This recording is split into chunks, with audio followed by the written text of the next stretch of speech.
Boa tarde a todos. Good afternoon, welcome. So, vibe coding. Alexi, as CTO, how do you define vibe coding? Is this just a phase, or is the beginning of a paradigm of software development? All right. Well, first off, it's a great pleasure to be here with you and an honor to have this conversation with both of you, and thank you all for coming for the session. So vibe coding is one of those things, it's just appearing, and it's one of those things whose meaning has been changing a lot. So, but it appeared first, it was published on, it was a publication on social media at the beginning of February.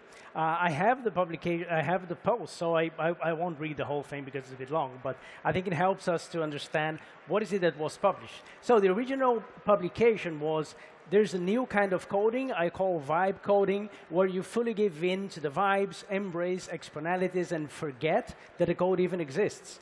I just accept all always. When I get error messages, I just copy paste them in with no comment. That usually fixes it. The code grows beyond my usual comprehension. Sometimes the LLMs can't fix a bug, so I just work around it or ask for random changes until it goes away. It's not too bad for throwaway weekend projects, but still quite amusing. So it's interesting because the original post talks about a way of working. And that didn't happen in the vacuum. So there was a lot of tools around that. So around the same time, we were here about that in the previous talk, right? So about agentic software development tools based on AI. So those are tools that won't just generate a small piece of code. They can change all of the files that you have, run tests for you, have a look at the results, and take action based on that. So, and also tools like Lovable and things like that. So it's a way of working that leverages those kinds of tools, and it's definitely part of a lot of change that is happening in software development in general. So. We're going to talk a lot about that. Cool. So, Tamara, you run a venture fund and have experience in driving growth and exit for startups. From the investment perspective, why should companies care about the rise of vibe coding and AI-assisted development? Well, I think there's a couple of things that are happening. One is you can actually put together an MVP much quicker, right? So if you have an idea that you want to take to market or show to investors, you should be able to pull it together fairly quickly without a lot of, high-powered developers behind it, right? And he just mentioned Lovable. I can use that pretty well, and I've taken 2 Python classes in my life. So I do think there is something to getting a product out the door from an initial stage and getting it, stood up so that you can show it to people. And that brings up a question that you and I were talking about, backstage is it going to now cost less to get a product out the door, and can you take less funding because of these types of tools, right? You said earlier your guys are all using some sort of assistant as they code. So, I think it's going to be a big change. Would you invest in a product essentially built with AI? No, I would not invest completely in a product that was done via vibe coding and then somebody said it was production ready. I don't think that's viable today.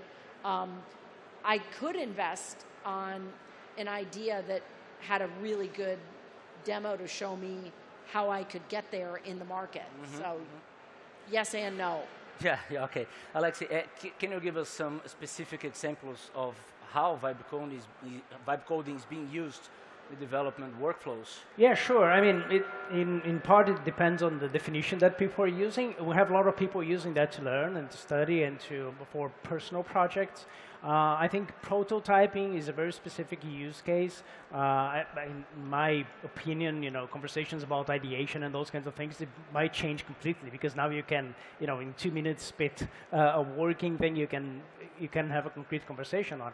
Also, MVPs and things like that. And also, I've heard from several seasoned developers that they are doing some sort of vibe coding as part of their development process. So for a smaller task, something more specific, and then if it needs to be production ready, then you will get into the code and have a look at that. But that is also a flavor of doing that. So when you think about it as a way of working, you can blend that with other modes of working as part of your day-to-day work, right, as a developer. Sure. I'm curious as well about the gaps and limitations in that process. Can you tell us a little Yeah, more sure. about that? Well, as Tamara was saying, it's many people think, and I guess I'm one of those, that right now it's not producing production-ready code. So you need to have a look at that. And we heard about several stories or posts on social media of people having security issues with something they built on these tools, or even getting expensive bills from infrastructure providers. So, and the thing about that is that when you come to think about it, if you just start relying on the tools to work around the bugs, when you get a feedback about a bug, then you can keep working on that. But there are things in software development that are more medium and longer term. Security is a good example. So you won't get an immediate feedback about the security gap. You'll learn about that a couple of months away. Maintainability is another aspect. So you might learn about poor maintainability maybe 6 months, 2 years away, when you need to go back and change the code again. Yeah. So using AI, using natural language prompts to guide the AI tools instead of writing the code directly has consequences, right? So I'd like to hear your thoughts on that. How can companies manage and reduce the technical debt, which is the cost of making a system easier to build? Tamara? Well, I still think it goes back to production quality code, right? Systems have to scale, right? So you have to have the ability to test to the number of users you're going to, the product is going to use. So if it's 1 million users or 20 million users, you're probably not going to be able to code something using vibe coding and get that out the door in a way that it would actually work, right? It wouldn't stand up. So I think you're going to have to use it again in the initial stages and then come back and build it in a production quality way, possibly keeping some of what you built so you will save time, and using those, NLP prompts is a way to speed the process if good prompts produce good code. But I still don't think you can make it scale and make it production quality from the get-go. Yeah, how to reduce the technical debt? I fully agree. And one of the things we've been seeing and talking a lot about is that with the use of these tools, the basic engineering practices, they are perhaps more important than ever. So you still need those engineering practices in place to be able to, produce high quality code that's going to scale, to be secure, and to grow in an appropriate way. So you mentioned technical debt. The same mechanisms that we have these days from an engineering perspective to manage technical debt, they're still very relevant, if not more. So that's still important. And how developers can change their skill sets to maintain relevance and keep valuable in this new world, in your point of view? Yeah, I personally think if a developer can quickly show what they're trying to accomplish, the whole project will move faster, right? So if they can come forward using any type of coding assistant tools to be able to help the project move forward faster, I think that's going to be really valuable. I think Satya from Microsoft said a couple of days ago when he was at the Llama conference that 20% of all code now at Microsoft is written using AI, right? That's a lot. Wow. I mean, I was shocked to hear that number. So that means developers are using it to develop, and it's being pushed, I think, to more production quality examples, which is really important. That's where you have to get to. Alexi, what's going to be the role of senior developers and junior developers in this world of that AI can generate functional code? Yeah, sure. I mean, we still see the need to bring in experience and expertise when using those kinds of tools. So the thing is that the tools, they can bring you brilliant ideas, and sometimes not so good ones as well. So you need to be able to understand what's the difference and when to use one of those things and when not to use one of those things.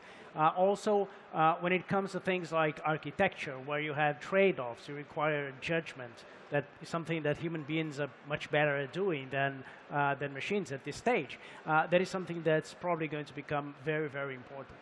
You asked about junior developers, and in my experience, and it's something we have seen a lot in Thoughtworks, junior people, they bring a very different dynamics to the team, and that is still important. So we need to be careful not to reduce software development to coding. In our internal estimates, we see that writing code should be or is. Will there be a space for junior developers? Absolutely, I think so. I think so. Because that's the point. I mean, a developer typically will spend not more than 40% of her time writing code. The rest is, you know, team discussions, ideation, how to solve the problem, and doing those kinds of things. And then diversity in the team and fresh thinking is something that's usually really powerful from junior developers, and they bring that strength to software development teams. So. And they probably use newer tools. Exactly. Right? So and they question these kinds of things. Absolutely. Yeah. And we invest in a lot of legal tech as an example, and lawyers using AI. You know, the lawyers that have been there for a while don't use those tools. They're not jumping in, where the ones that are just getting out of law school have no problem jumping in and using new tools. So same thing, you know, I mean, the other big advantage to Vibe Coding, I think, is people like me can win the internal hackathons at their companies now, right? Because I could actually probably hack together a pretty good idea, whereas 3 or 4 years ago, if I was part of a team on a hackathon, I would not be writing the code, right? So it is going to change the dynamics quite a bit for more junior people to actually bring great ideas forward. Again, from the investor perspective, how can companies translate the gains of AI-generated code into a sustainable competitive advantage, ultimately increasing valuations and attractiveness to venture funds? I think it goes back to what you and I discussed and what I said earlier, which is I think it is going to cost less to develop, right? So therefore, you should be able to take in less funding, get a product out the door faster, get it tested faster, get it into market faster, which means if it's successful and there's product market fit, they will return that investment faster. That's what I hope. Alexei, given the complexity involved, how can companies measure the real efficiency and the return on investment on vibe coding projects? When it comes to vibe coding, it's you really need to balance, or even some of those techniques you need to balance, because on one hand you have something very powerful, that is you can get things out the door more quickly. And that means you can experiment, you can learn, you can have those feedback cycles much more quickly. So that is one, that brings a lot of value, right? Much faster. Companies need to balance that with the longer-term issues of how maintainable is going to be, how much is the system going to scale, and how easy is going to be to evolve and to grow the system. So balancing those two things, I think, is going to be quite critical with that. So I'd like to hear your thoughts on that as well. I agree with him. Same thoughts, really. I agree with him completely. Yes, exactly. Okay. Will vibe coding become truly mainstream? And if so, what needs to happen both culturally and technically to get on that?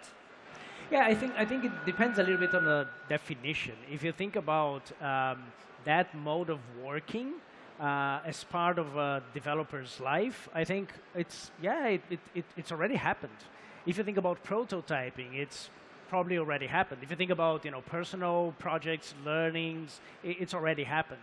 I think some of the challenges is going to be, well, how is this going to scale? How is this going to change the industry? I think it was Bill Gates that said that we usually overestimate the impact in the next 1 to 2 years, but underestimate the impact in the next 5 to 10.